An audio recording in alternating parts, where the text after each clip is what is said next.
As President Trump consolidates power in his own party, Democrats are watching their base shift to the left in an escalating grassroots rebellion. Senate Minority Whip Dick Durbin says he can't recall a similar movement since he was elected to Congress in 1982. Then came the shocking win of Alexandria Ocasio-Cortez in New York, the 28-year-old self-described Democratic socialist who ousted Joe Crowley. At the same time, the party voted this week to scale back the role of superdelegates, which was an issue that came up once or twice, that I heard about once or twice during the 2016 primaries. We need to do away with the extraordinary number of superdelegates, superdelegates, superdelegates, superdelegates, superdelegates, superdelegates, superdelegates. That's amazing. All of that, plus the added uncertainty surrounding the Supreme Court, has left some with a feeling of deep disquiet. Where do they go from here? And what's the right message from Democrats running from Maryland to Missouri as the midterms approach? I want to welcome to talk about all of this Ben Jealous, Democratic nominee for governor of Maryland and former president of the NAACP, and Jason Kander, former Missouri Secretary of State and candidate for mayor of Kansas City. Gentlemen, thank you both for being here, and I really appreciate your willingness to participate in this sort of unusual conversation, because I do feel like we have some cross-representation with the two of you as to what this party is facing. You are both, of course, running for executive offices, not for the legislature, but I want to kind of put one question that has been in the national conversation to both of you to kind of try to get a sense of how your answers may be different. And that is this question of whether or not we should abolish ICE. And Mr. Kander, I'll start with you. Do you think that we should abolish ICE?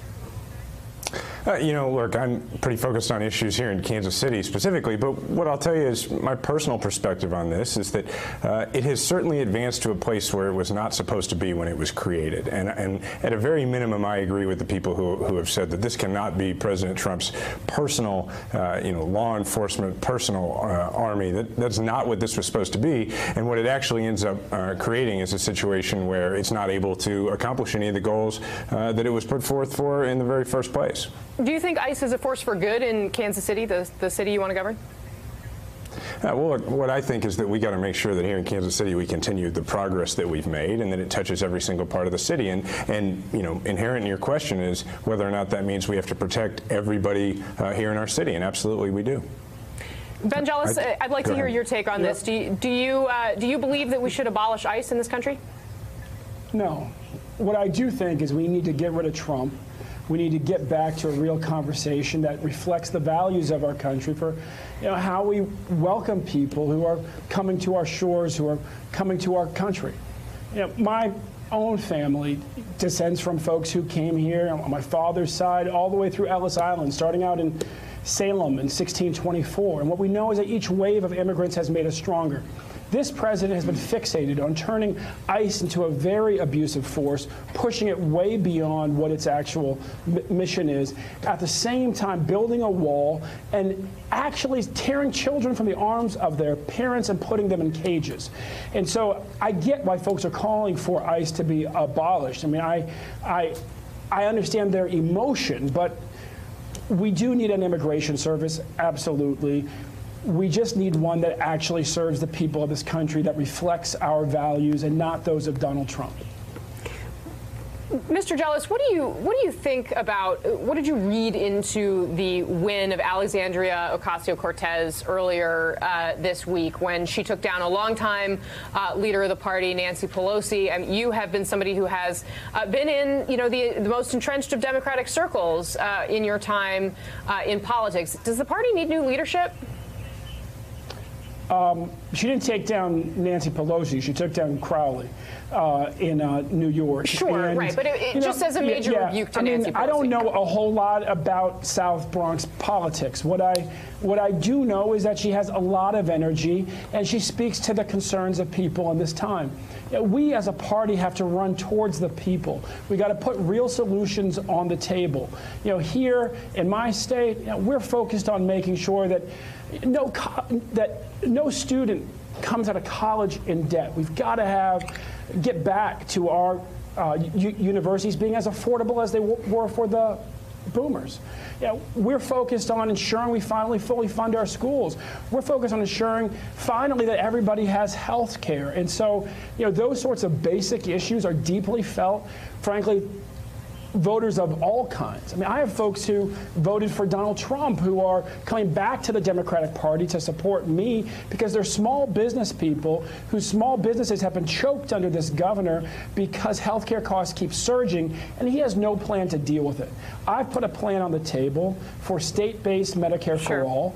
They've researched it, and they agree. This is the only real shot we have to take on the pharmaceutical companies, to cut the cost of healthcare, and to finally get our healthcare costs under control. Jason Kander, can I ask you, from your perch and your view in Missouri, what would you say to national Democrats about what is the best way? How can they best help you, a Democrat running for a municipal office that Democrats have sort of neglected over the last 10 years or so? How can they help you and other Democrats in a similar position, and how could they hurt you? Well, I actually think, you know, here in Kansas City, this is a nonpartisan municipal race. It's certainly no secret that I'm a Democrat. But I think really what we have to focus on, actually, is making sure that we are, you know, we have passion when we campaign. And that means just being authentic, being real, telling people what you stand for. It doesn't matter what office you're running for in that regard. It's what I've always done. You know, when I ran for the state legislature, my first race here in Kansas City, I knocked on 20,000 doors myself. And people knew that I was talking to them from my heart. Same thing any campaign I've ever been involved with, and that'll be the same thing here now as I'm running for mayor of Kansas City. So what I tell my fellow Democrats all the time is you got to tell people why you believe what you believe, and you got to make sure that they know that you believe it because you care about them. And that's just what you got to do across the board, no matter what. That's what Democrats need to do, and that's what I'm going to do in my race here in Kansas City. That's what I've always done. I'm going to expand this conversation out to the panel that's sitting with me here on set. Michael Steele, as you're listening to these two gentlemen, what do you think is it possible for Democrats to kind of thread the needle and win in places like Maryland, like Missouri, like the Bronx on, you know, one message? Or does that message that won in the Bronx risk seats across the rest of the country? Well, I think to both these candidates' point that they're going to run the race that's in their backyard. They can't run a national race in Kansas City. Ben can't run a national race in Maryland because the local constituency wants to know, what are you going to do for me now?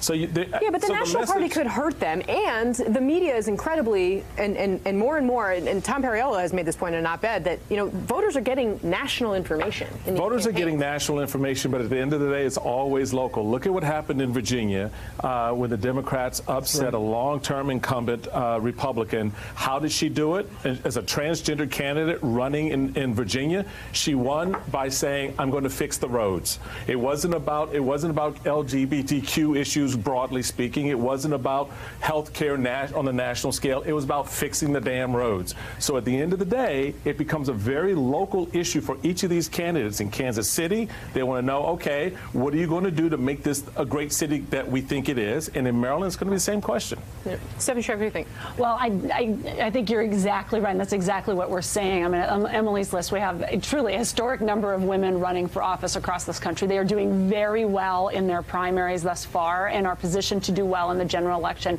Why?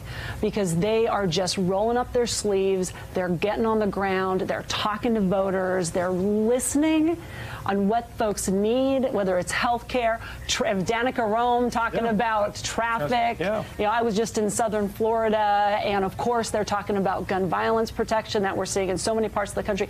It's really understanding what the voters are looking for in their areas, and then being authentic and listening. And that's why these women who are fresh faces, a lot of them have never run for anything before, and they are bringing these new perspectives and passion about change. And that's where I think we've got a great opportunity as Democrats. You know, so many times we keep talking about, you know, the leader of the party. The truth is the leaders with an S of the party are coming up fast, and they are on the ground right now winning elections, and they're going to change this entire country. Very quickly, Mr. Jealous and Mr. Kander, to you, I'm curious, let's start with you, Mr. Jealous. President Trump, you said that we need to get rid of him. What do you say to voters who support him in your state? You know, I have folks who voted for him who are now supporting me. And they support me because they want to get healthcare costs under control. They support me because they know that I actually spend my days in the half-decade since I left the association. I've been investing in small businesses, including several here in the state, and I know how to grow our economy. They support me because they want to make sure that their kids go to schools that are finally fully funded, and we keep the broken promise down here on the casino money, which we were promised that the tax revenues from that would increase school funding, and we actually keep that promise. And so, these are real kitchen table issues. And I think you'll find, I just won 22 out of 24 counties in an 8-way race. I think you'll find that we will do very well this fall. Yeah. Very quickly, Jason Kander, also on the president. Do you agree with Mr. Jealous? Do you want to get rid of President Trump? Well, I didn't vote for him, so I don't think that's a big surprise. No. But look, I'm running for mayor of Kansas City because I want to make sure that everybody in my town that my family came to in the 1880s that I love has the opportunity to find success for their family without having to move across town, without having to leave. The president? Would you like to see Democrats in Washington impeach the president?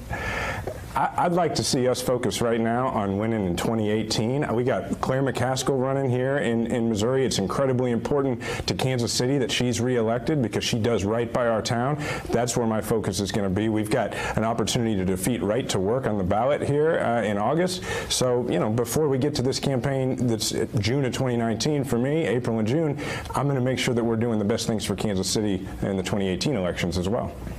I appreciate your redirectional skills, sir, and also your time very much. Ben Jealous, Jason Kander, thank you very much. Hey there, I'm Chris Hayes from MSNBC. Thanks for watching MSNBC on YouTube. If you want to keep up to date with the videos we're putting out, you can click subscribe just below me or click over on this list to see lots of other great videos.